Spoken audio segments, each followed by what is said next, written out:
टकराएगा और तूफान पर सरकार की तैयारी क्या है, इस पर चर्चा हुई है। इस बैठक में गृह मंत्री भी मौजूद थे, तमाम अधिकारी भी मौजूद थे और जो तैयारी पर चर्चा हुई है उसके बाद राज्य सरकारों को बताया भी जाएगा। तो बड़ी खबर, पीएम मोदी ने अहम बैठक की है। यास तूफान, ये भी एक बड़ी चुनौती है तूफान, और जिस तरीके से टाउटे तूफान का असर देखने को मिला था, यास तूफान भी ऐसा उसका असर देखने को मिल सकता है। इसी को लेकर के केंद्र सरकार की क्या तैयारी थी, इस पर चर्चा हुई है। इस बैठक में गृह मंत्री अमित शाह भी मौजूद रहे, तमाम अधिकारी भी मौजूद रहे। वीडियो कॉन्फ्रेंसिंग के जरिए पीएम मोदी ने यह बैठक की है। अधिकारियों के साथ अहम बैठक की, क्या क्या तैयारी है और राज्य सरकारों को इस बाबत क्या निर्देश देना है, क्योंकि बंगाल की खाड़ी में ये तूफान टकराएगा। तो ऐसे में पीएम मोदी की ये बैठक काफी अहम हो जाती है और क्या क्या बिंदु रहे ये भी हम आपको बताएंगे। और इस बैठक में एनडीएमए के अधिकारी भी शामिल थे। इस वक्त की ब्रेकिंग न्यूज हम आपको बता रहे हैं। पीएम मोदी ने यास तूफान को लेकर के बैठक की है, चर्चा की है। केंद्र सरकार की क्या तैयारी है, इसको लेकर के अधिकारियों से विचार विमर्श किया। इस बैठक में गृह मंत्री अमित शाह भी मौजूद रहे। अमित शाह के अलावा अधिकारी भी इस बैठक में मौजूद रहे और सरकार ने क्या क्या तैयारियां की है, कौन कौन सी टीमें बंगाल जाएंगी, वहां पर तैयारी भी है, और कौन कौन सी टीमें राहत की वहां पर तैनात है, इसको लेकर के भी इस बैठक में चर्चा हुई है। तो यास तूफान, जो कि एक और चुनौती टाउटे तूफान के बाद, और इसका असर भी देखने को मिल सकता है, क्योंकि हम देख रहे हैं लगातार कि बंगाल की खाड़ी में वहां पर पहले से ही अनाउंसमेंट की जा रही है कि जो लोग हैं वो सागर से हट जाए। अमिताभ हमारे सहयोगी फोन लाइन पर मौजूद है। अमिताभ, जो ये पीएम मोदी की बैठक है ये तो काफी अहम रही है, क्या क्या बिंदु इस बैठक में छाए रहे? देखिए, दो तीन चीजें साफ है कि इवैक्यूएशन कैसे हो जो लोग दूर इलाके में फंसे हुए हैं, क्योंकि नॉर्थ उड़ीसा और बंगाल के तटीय इलाकों को हिट करने वाला है साइक्लोन यास। तो उस हिसाब से कैसे बचाव की कार्रवाई पहले से शुरू कर दी जाए, इसके लिए 64 से ज्यादा एनडीआरएफ की टीमें वहां पर डिप्लॉय की जा चुकी हैं। और उम्मीद है कि 155 से 165 किलोमीटर की जब तेज तूफान चलेंगे और हेवी रेनफॉल होगा, उस समय कैसे लोगों को बचाया जाए, अगर उसके बाद कैसे लोगों को राहत पहुंचाई जाए, इसके बारे में पीएम को पूरी तरह से ब्रीफ किया गया है और पीएम ने भी उसके बारे में जानकारियां ली हैं। तो कुल मिलाकर ये पूरी की पूरी बैठक साइक्लोन यस से इन दो तटीय इलाकों को बचाने और जो लोग वहां पहले से फंसे हुए हैं उनको निकालने के लिए, जिन इलाकों को ज्यादा हिट करने वाला है, उसके बारे में ये तमाम चर्चाएं हुई हैं।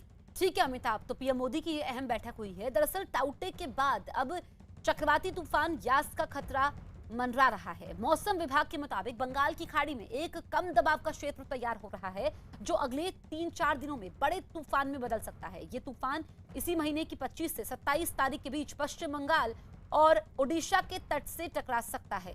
इस तूफान को यास नाम दिया गया है, जो बांग्लादेश में भी काफी नुकसान पहुंचा सकता है। इस तूफान को देखते हुए कोस्ट गार्ड को अलर्ट कर दिया गया है और मछुआरों को समंदर में ना जाने की चेतावनी दी गई है। तो ये बड़ी खबर आपको बता रहे हैं। यास तूफान की आहट है और बंगाल की खाड़ी और उड़ीसा के तट से ये टकरा सकता है। समुद्री इलाकों में अलर्ट जारी किया गया है इसको लेकर के, और टाउटे के बाद अब यास का खतरा बना हुआ है। कम दबाव का क्षेत्र बन रहा है बंगाल की खाड़ी में, जो एक खतरनाक तूफान में तब्दील हो सकता है। टाउटे सुपर साइक्लोन के बाद अब यास सुपर साइक्लोन का खतरा बढ़ता जा रहा है। ये एक इनसेट तस्वीर है और आप इस पूरे इलाके में देख सकते हैं बादलों का जमावड़ा। हालांकि ये किस तरीके से साइक्लोन आगे बढ़ रहा है, इस पर बात करने के लिए हमारे साथ मौजूद है मेट डिपार्टमेंट के डीजी डॉक्टर एम महापात्रा। उनसे बात करते हैं। सर, किस तरीके का ये साइक्लोन जो है अब बन रहा है, क्या ये वाकई सुपर सीवियर साइक्लोन में तब्दील हो सकता है? अभी ये एक लो प्रेशर एरिया है। ऑन 23 ये एक डिप्रेशन में परिणत होगा और एक 24 को इस एरिया में, east central bay of Bengal में, ये एक साइक्लोन के रूप में इंटेंसिफिकेशन होगा। बाई 25 ये नॉर्थ वेस्ट दिशा में गति करके एक वेरी सीवियर साइक्लोन स्टॉर्म में परिणत होने का हम उम्मीद रख रहे हैं, पूर्वानुमान जारी किए हैं। और 26 शाम को वेस्ट बंगाल और इसके adjoining north Orissa and Bangladesh coast को एक वेरी सीवियर साइक्लोन स्टॉर्म जैसे तट को पार करेगा। और तब जब हम वेरी सीवियर साइक्लोन स्टॉर्म बोलते हैं, इसका wind speed anything from 120 to 165 kilometre तक हो सकता है, मगर एग्जैक्टली कितना विंड स्पीड होगा तब पता चलेगा जब ये डिप्रेशन का रूप लेगा। सो ऑन 24th जब ये डिप्रेशन होगा तब हम इसका एग्जैक्ट लैंडफॉल पॉइंट और इसका विंड स्पीड बताएंगे।